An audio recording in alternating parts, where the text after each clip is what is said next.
Hi friends, வாங்க இன்றைக்கி எதை பற்றின வீடியோனா பாருங்கள். இன்றைக்கி எங்கள் வீட்டில் வந்து உப்புமாங்க. உப்புமா வந்து பார்த்திங்கன்னா எப்போவுமே செய்ய மாட்டேங்க. வருஷத்தில் ஒரு நாள் செய்கிறதே வந்து அபூர்வம் தான். ஏன்னா அந்தளவுக்கு நம்ம உப்புமா செய்ய மாட்டோம். எங்கள் வீட்டுக்காரங்களுக்கு மட்டும்தான் வந்து உப்புமா பிடிக்கும், எங்கள் யாருக்குமே பிடிக்காது. பார்த்திங்கன்னா மழை காரணமாக சரியான மழை காற்று அப்படி இருக்குது. வெளியே போய் எதுவும் வாங்கவும் முடியல. ரெண்டாவது முன்னாடி நாளே பார்த்திங்கன்னா மாவு வாங்கி வைக்கலான்னு பார்த்திங்கன்னா மாவு கடைலாம் லீவுங்க. பார்த்திங்கன்னா வீட்டில் வந்து இந்த ரவா பாக்கெட் தான் இருந்துச்சு. அதனால் 1 வருஷம் 1.5 வருஷம் இருக்குங்க நான் உப்புமா செஞ்சு. இப்போ தாங்க உப்புமா செய்கிறேன்.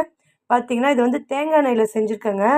செம்ம டேஸ்ட்டாக இருக்குங்க. இதுக்கு சைட் டிஷ் பார்த்திங்கன்னா சட்னி வைக்கலான்னு யோசித்தேன். பசங்க எப்படியும் தொட்டு சாப்பிட மாட்டாங்க. சரி, அதனால் ஆள் கொஞ்சம் கொஞ்சம் சர்க்கரை வச்சு அப்படியே சாப்பிட்டு இன்றைக்கி வந்து அப்படியே வந்து காலைல டிஃபன் முடிச்சாச்சுங்க.